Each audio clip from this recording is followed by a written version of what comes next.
Est-ce que vous avez des questions sur les changements de variables qu'on a vu, qu'on vient de voir là? Oui, Oui. bonjour monsieur. C'était pour vous demander, est-ce que vous savez si en voyant la fonction, enfin l'intégrale, il y a une manière de savoir intuitivement si ça sert à rien de chercher tout de suite, il faut faire un changement de variable. Ben, comme je vous disais en fait tout à l'heure, au concours, vous aurez des indications. Pour le coup, D'accord. vous serez guidé vers le changement de variable. Par exemple, on peut vous dire, alors même si on ne vous dit pas explicitement de faire un changement de variable, on vous dit en posant x égale ln de t, calculer l'intégrale. Donc ça vous oriente vers le changement de variable. Alors, et pour l'intégration par partie, Ah, pour il y a l'intégration. des avis? Alors pour l'intégration par partie, pour le coup, ça ne sera pas forcément dit dans le sujet. On ne va pas forcément vous dire avec une intégration par partie. Ça peut être dit dans certains sujets, mais dans beaucoup de sujets, on ne va pas vous le dire. Donc là, l'idée, c'est quand même d'identifier. Il faut quand même qu'au départ, on ait une structure de produit. Et au préalable, il faut balayer, parce que bon, il y a des produits pour lesquels on a des primitives. Il faut balayer dans sa tête, il faut imaginer, est-ce qu'on a une primitive ou pas. Je prends un exemple que vous comprenez bien. Hein. Par exemple, si j'ai intégrale de 0 à 1 de 2x exponentielle x carré dx, l'étudiant qui va vous dire ah, c'est un produit, je fais une intégration par partie, alors il va arriver au résultat, mais il va perdre beaucoup de temps. Parce qu'effectivement, c'est un produit, mais en fait, on a une primitive de cette fonction qui est exponentielle x carré. Donc là pour le coup, c'est génial. C'est le moins 1. Donc ça se fait en quelques secondes. Alors que si on fait une IPP, on ne va pas faire un bon choix. Donc avant de faire une intégration par partie, disons systématiquement, on va aller regarder si on n'a pas des primitives possibles. Par exemple, sur le exponentiel, en même temps, on n'a pas 36 000 possibilités. Si on a une exponentielle dans la fonction comme ici, on a la seule possibilité, c'est d'avoir du U' exponentiel U. Donc, si je n'ai pas 2, c'est pas grave, hein, une constante. Je rajoute 2 et je multiplie par un demi. Dans ce cas-là, j'ai un demi, un demi, un demi. Par contre, si j'ai autre chose, par exemple, si j'ai x au cube, là, pour le coup, je ne peux plus faire. J'ai plus de primitive. Donc là, voilà. Dans ce cas-là, je vais aller peut-être chercher une intégration par partie.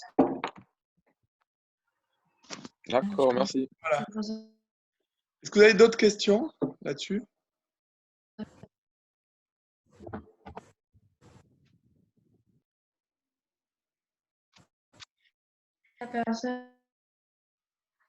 J'ai pas entendu. Vali? Oui?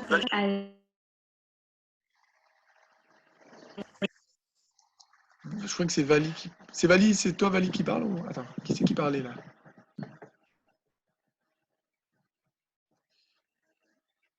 Est-ce que vous avez d'autres questions? Bon, vous pourrez vous entraîner.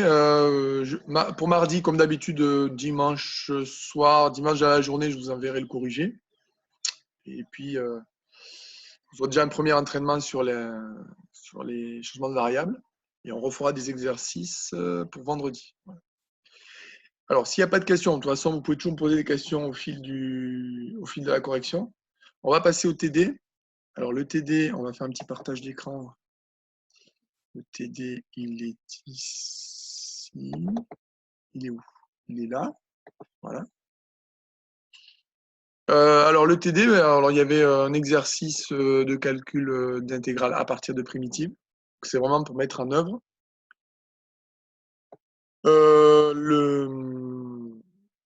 Les calculs de primitives, les recherches de primitives. Alors là, c'était des exercices plus ou moins astucieux.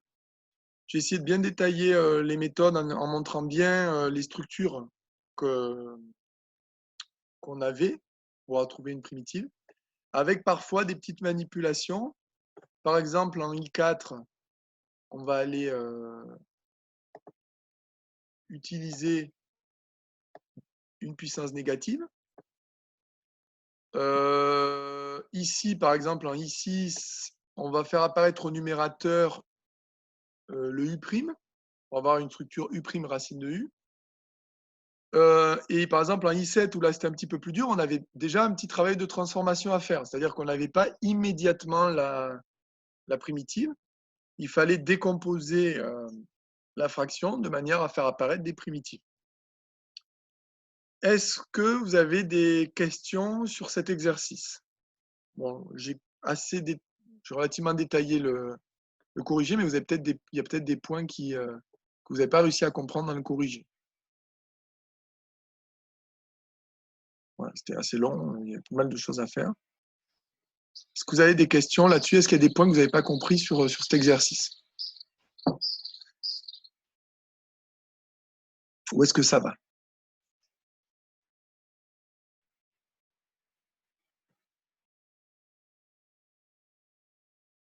Ah oui, d'accord. Est-ce que c'est bon? Vous pouvez me répondre avec le micro aussi, hein. Je vais pas pour le coup là, je vais pas tout recorriger au tableau parce que j'ai fait un corrigé très détaillé. Mais par contre, s'il y a des points que vous n'avez pas réussi à comprendre, il faut vraiment poser des questions sur cet exercice. Voilà, bon, de toute façon, vous préparez vos questions si vous en avez. Je vais continuer avec l'autre exercice.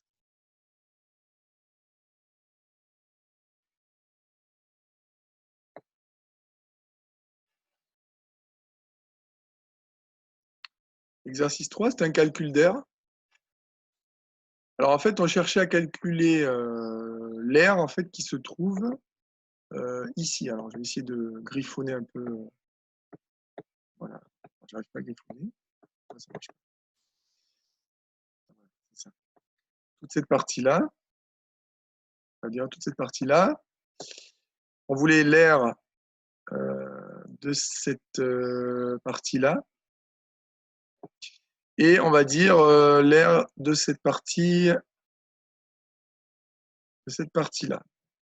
On avait une somme de 3 airs.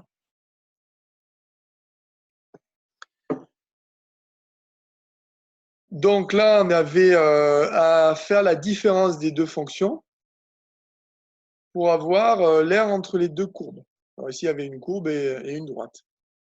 Bien sûr, il y a certains cas où la différence va être négative et d'autres cas où la différence va être positive. Si elle est positive, il n'y a pas de problème. Si elle est négative, comme je vous l'avais expliqué mardi, il faut utiliser au départ la valeur absolue et prendre l'opposé pour avoir une quantité positive, puisqu'une R, c'est une quantité positive. Donc, ici, on calcule. Alors là, bon, j'ai mis le programme. Bon, ça, c'était juste pour montrer comment j'avais tracé sur syllabe les courbes. Donc, pour calculer l'air, on va calculer l'intégrale de la valeur absolue de f moins g de x dx.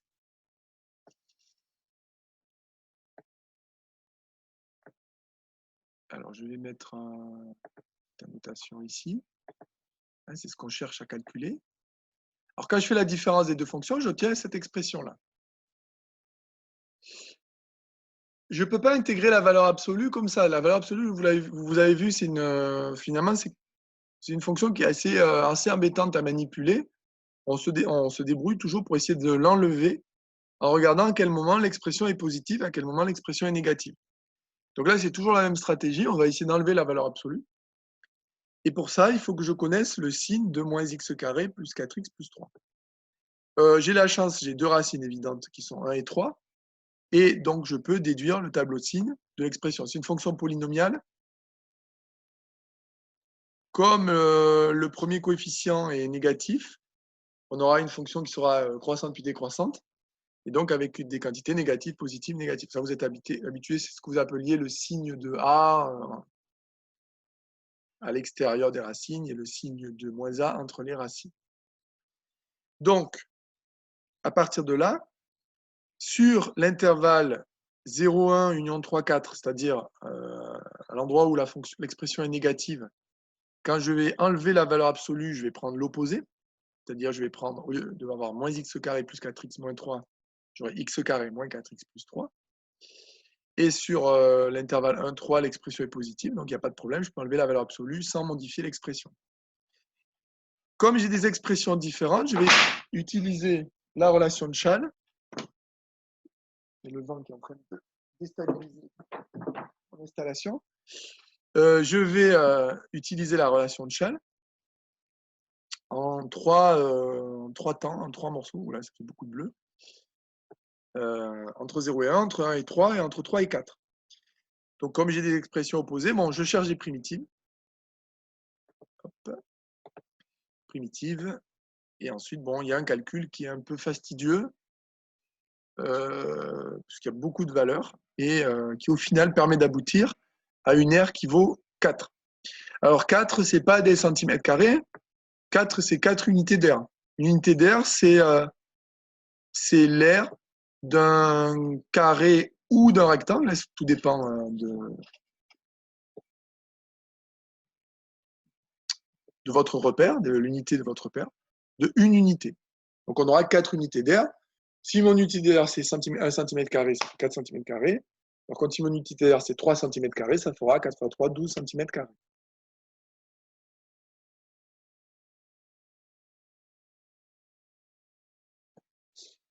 Voilà. Est-ce que vous avez des questions sur ces deux exercices? Alors, Noémie, concernant l'exercice 2, je n'ai pas bien compris les 3 premières étapes de l'expression I9. Noémie, tu peux nous préciser par la voix, qu'est-ce que tu entends par I9? En fait, c'est juste la dernière expression qu'il fallait traiter. J'ai pas trop compris les 3 premières étapes dans la correction. À quel niveau? Ici, là? Non, dans l'exercice 2. Ah, dans l'exercice 2. Ah oui, oui, d'accord. Ah oui, j'étais pas. Oui, sur l'exercice 2. I9, d'accord. Ok. Alors, pour I9, je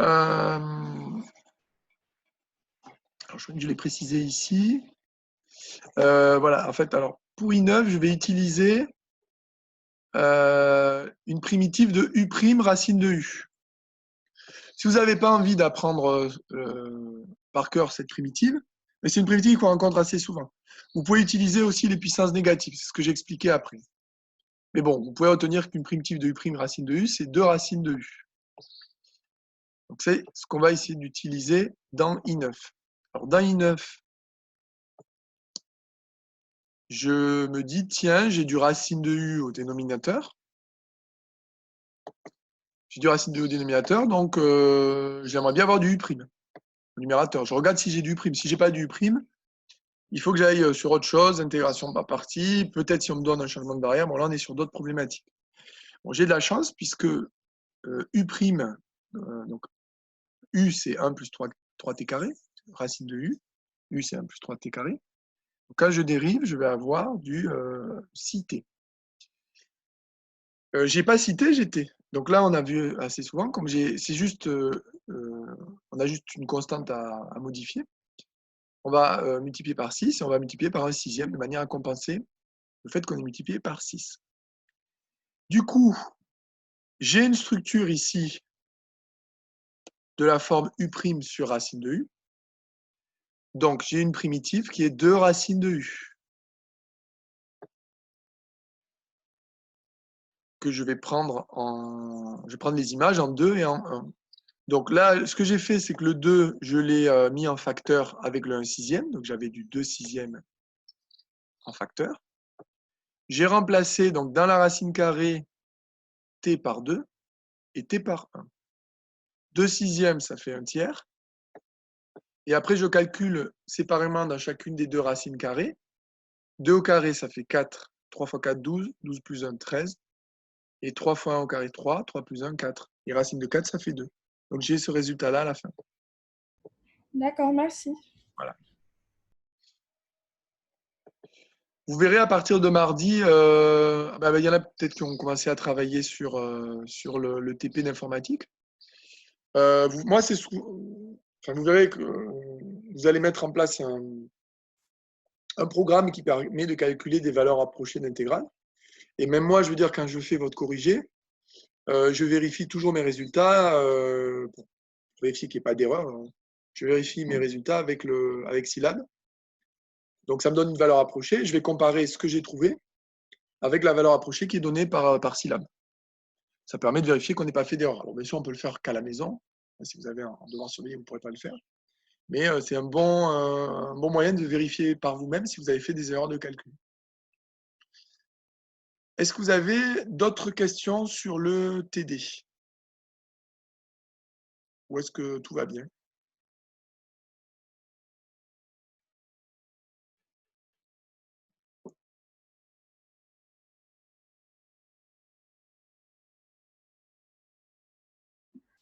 Bonjour monsieur, c'était pour vous dire que pour certaines personnes dont on des appels comme ordinateur, ben si là ça fonctionne plus par rapport aux mises à jour qui ont été faites. C'est Célia qui me parle là, hein, c'est ça? Oui. Alors Célia, donc tu n'as plus de mise à jour pour... donc tu ne peux plus utiliser Scilab, c'est ça? Sur Mais Apple? c'est pas la seule. Sur Apple. Sur Apple. C'est dû à quoi? À des mises à jour qui sont mises en place, qui sont mises en place sur Apple et qui font que tu ne peux plus utiliser Scilab. Ah, c'est embêtant ça. Alors je sais, j'ai pas trop de réponse. La seule chose que je peux te dire, c'est juste peut-être aller voir sur Scilab. Tu peux juste aller peut-être voir sur Scilab, sur le site de Scilab, s'ils n'ont pas eux-mêmes fait des mises à jour qui tiennent compte d'Apple. Mais sinon, c'est vrai que j'ai pas de solution particulière. Après, je sais pas si on peut pas mettre un émulateur Windows sur Apple. Je sais pas trop. Sinon, c'est un peu embêtant. Et personne d'autre chez toi n'a de Windows, enfin, personne n'a un PC? T'as pas de PC, tes parents n'ont pas un PC? Tout le monde est sur Apple? Célia? Monsieur, tout le monde est sur Apple. Tout le monde est sur Apple. Bon, mais j'ai pas trop de. La seule chose que je peux te dire, c'est d'aller voir sur le site de Scilab.